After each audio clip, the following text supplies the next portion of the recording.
Welcome, everybody, to the Pony Cast, the most wholesome podcast on the internet. We are sailing the seas of serenity on my sweet pirate boat, the SS Friendship. That's what I'm calling what a it. wonderful name. Yes. We're going to talk about some good old times, some good old horse stuff, you know, and then this is the only My Little Pony podcast that is negativity-free, drama-free. We're not going to get into any weirdness. We're not gonna get ourselves bogged down on this show with like weird fandom politics or like bizarre community drama. We're not gonna, for example, like try to put out like a bunch of weird, bizarre hit pieces against a guy, or like try to incite an entire community against someone just because he may have made fun of my goofy little club on some 4.5-hour podcast drunk in his room with a bunch of his friends. We're not gonna do that. In fact, I don't even know what I'm referring to because that's not even a thing that I know about. I don't know anything. We're out here on the ocean. Yeah. We're all out here just having a good time doing some horse stuff. And wow, what a great pony episode we had this week. But before we talk about that, yes, we have to address the elephant in the room. The skeleton on the boat. Who's that guy? Who's that guy on our... Do we have a new crew member? We do. In the back there, we have Spooker the skeleton. Say hello, everybody. It's Spooker the skeleton. Spooker is one of our $25 patrons, and you, if you want to be on the boat too, if you want to be part of the main crew on the ship, be part of the boat forever, be our best friend, you go to patreon.com/ponycast, pony with 2 E's, and that's the plug for that. If you want to be on the ship, there's a limited amount of spots available, because I can't draw like 1 million ponies, so there's that. $25 patron. You get all this praise and this shout out, and you're drawn on the ship. In fact, there you are. What a great guy! What a cool guy, Spooker the skeleton. You know, who doesn't want that? Who doesn't want to be part of the most wholesome crew in all the seas, and all the 7 seas, and all the 8 seas, including the Sea of Serenity? Who doesn't want to be a part of the Pony Cast crew here on the SS Friendship? What a great reward, what a great couple of guys we are for offering it, and what a great couple of guys everyone is who takes us up on it. Yes, and let's get down to the episode. The episode that we watched, the My Little Pony, was, I forget the name, but it was about Maud and Pinky, and it was fucking great. I loved it all the way through. Well, actually, I didn't. I loved it when I noticed what they were doing. So it starts off, the premise is that Pinky is trying to get Maud to stay in Ponyville is one of Maud's potential new places to live after she got her doctorate after she got her doctorate. That's what it was. That was a good pun. I like that pun. Rock Solid Friendship is the name of the episode. Season 7, episode 4, I think. Rock Solid Friendship. Yes, episode 4. And, yeah, it starts off like that, and Pinky's just being a crazy little crazy person. And to begin with, I wasn't sure, because like it felt just like sort of like a Pinky being an idiot most of the time sort of episode. But as soon as they introduced Starlight Glimmer, I knew what the whole season was, and my mind was blown by the implications of what they were doing. Yeah, you get the implication right off the bat, like when she says she's moving to Ponyville, you're like, yes, I see what they're doing, and thank God they're doing it. It's very good. It's exactly what we sort of implied or theorized about last week, where we said that it seems like they're moving more towards giving Starlight her own main 6 or something, and building up the cast of characters more. And man, what a rich and balanced episode this was. It felt so deep, where it was a Maud episode, and it was a Starlight episode, and it was also a Pinky episode. It felt like they each had a lesson to learn. They each had a pivotal role in this story. There were no wasted characters. Nobody was just there to, there was no time for wasted characters. It was Maud and Pinky and Starlight, and they all 3 of them. It was good. It was so good. I really like the fact that Maud, like, we saw emotions like happiness and anger at Pinky. Like, happiness at Starlight is like, this is like a side of her. I mean, we've seen her smile a little bit, but she's, the whole thing is she's deadpan. And to get actually angry at Pinky was just shut up. Just shut up. You're ruining everything, but I can't tell you because I'm too soft spoken. Yeah, she had that line like, "I'm sorry about Pinky. She doesn't get half excited about anything." Like, Yeah. such an innocuous line, but like you can feel the resentment inside of it, like years of just, God, I wish I could scream at her, but I can't because I'm Maud and I'm a no scream. I'm a never yell. I'm a never scream. Yeah. I love the dynamic between them because like main six, like you've seen the dynamics so much that you're just sort of like used to the way they interact with each other. Now we got like Starlight Glimmer, who has, you know, she used to be a villain. She has a few anger issues, but she's trying her best. And then Maud, like and Trixie, like they're all three of them so far are completely different from the main six characters. There's not like they're getting, you know, the one to replace Pinky, the one to replace Rarity, they're just completely different characters. And I just really like that. I can't wait to see how Maud interacts with Trixie. I can't wait to see who they introduce next. Maybe I had for a second in my head like Cheese Sandwich might come back, but I'm not sure. It's just great just to think of all the things that could happen.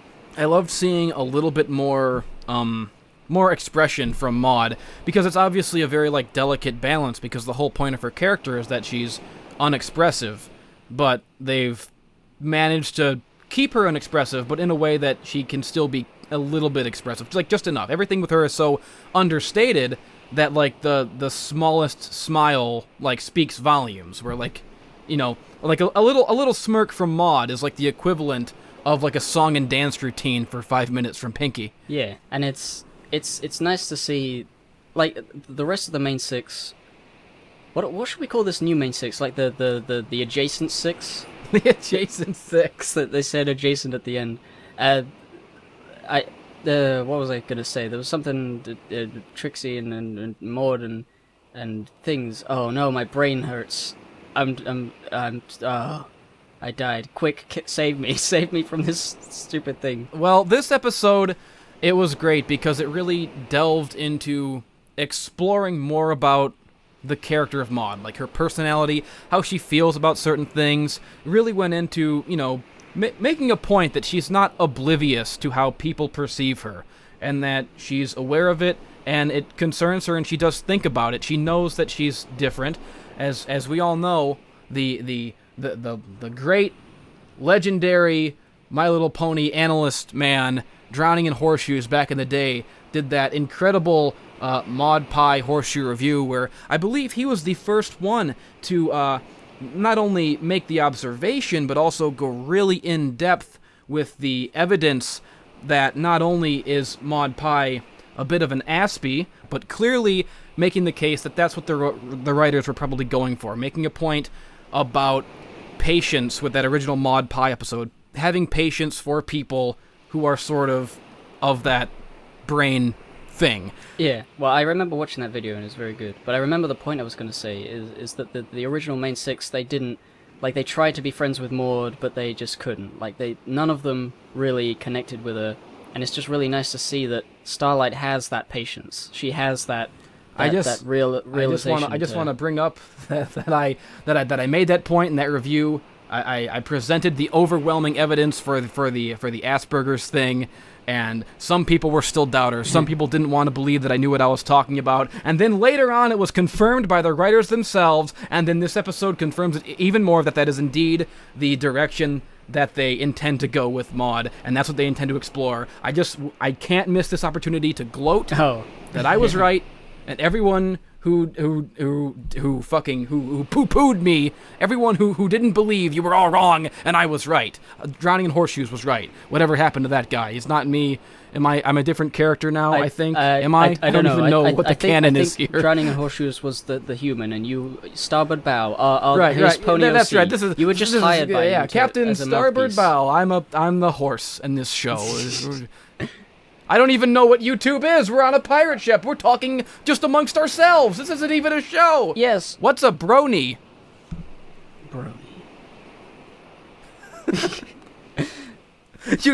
We don't know what bronies are, but we can't help like saying the word with a little bit of malice and resentment. We don't know where this hatred comes from. Yes. Yeah. it's all great. This episode, there's lots of little notes I've written down. I really like the bit when she meets Rarity again. She's like, "Oh, so what's going on? What are you doing?" "I'm talking to you." I'm like, "Oh, talking to me? You're talking to me. You're still as I can't deal with you. All right, goodbye."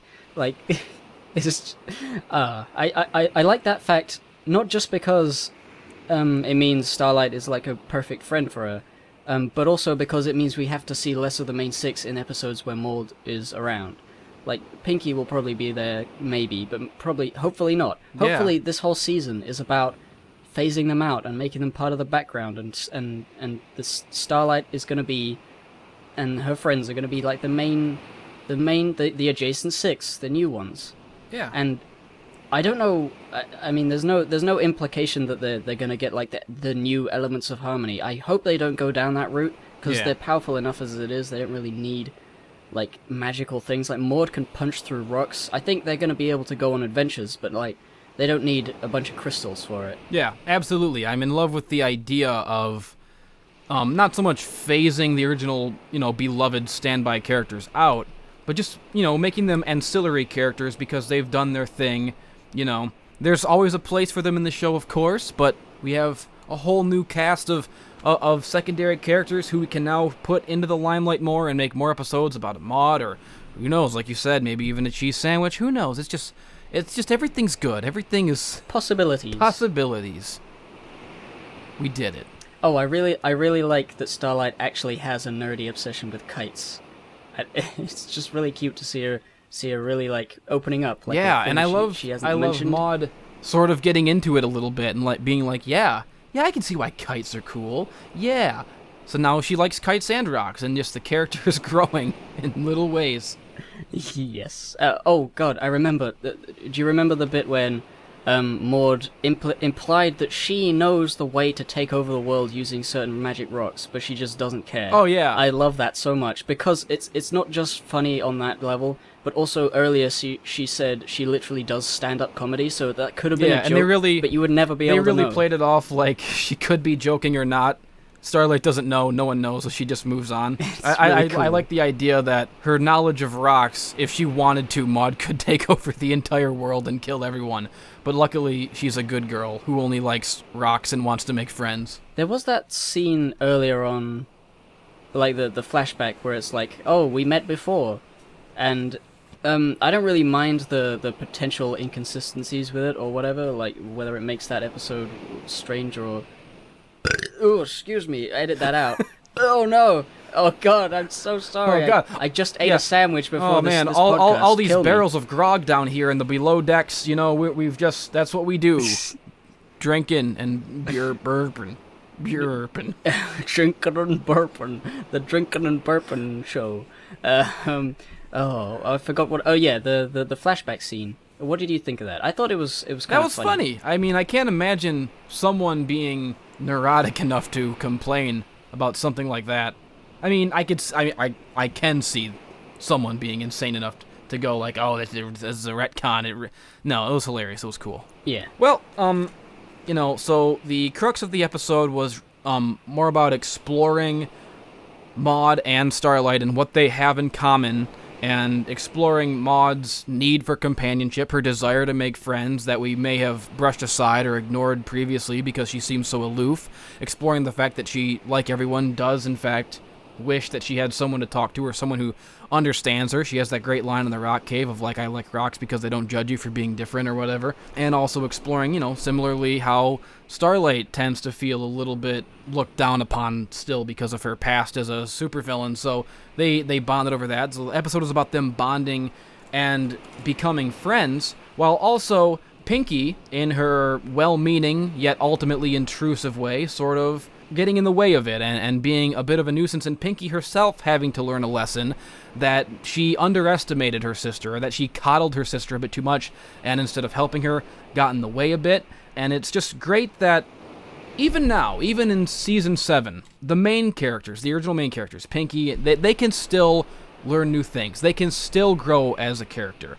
I mean, we've heard it time and time again from all the pony analysis people, when they review the episodes, we've heard time and time again, bronies, and not just bronies, but every fandom in general does this.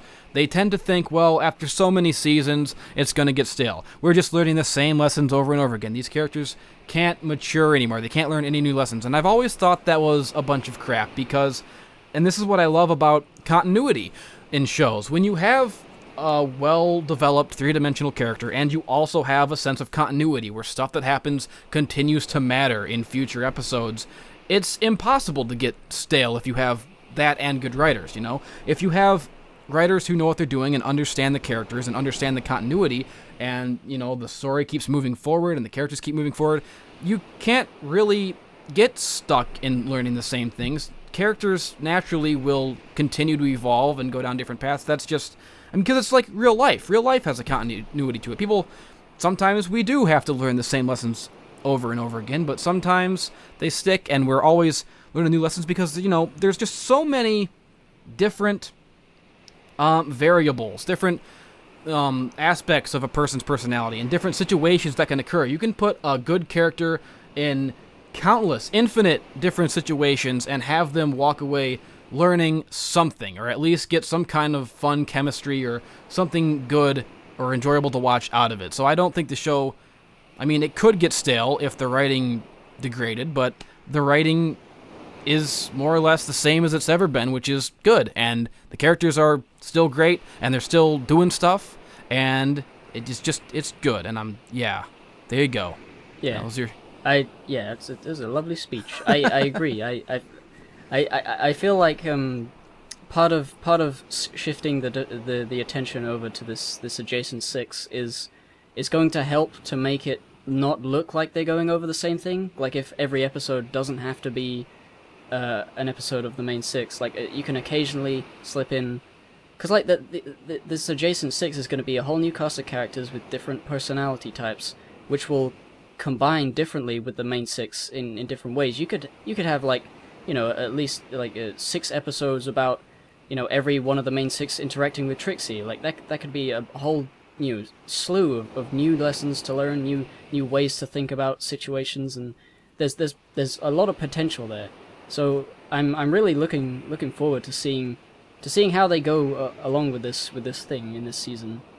It's looking up. It's looking good. I'm really glad that I came back for season 7. Yeah, smooth sailing is what it's been, and that's because we're on a boat, and I did it. I fucking did it. Smooth sailing. It is very nice. It is very nice out here with the seagulls in the water and clear and skies, stuff. calm waters, little dolphins jumping up. Yeah. What the hell are we doing?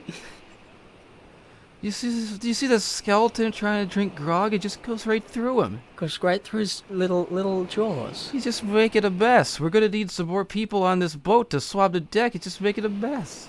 Yeah, if you want to swab the deck, you can go to patreon.com/ponycast. Link in the description, and you can give us money for the privilege of being on our ship and doing work for us. That's what you'll do.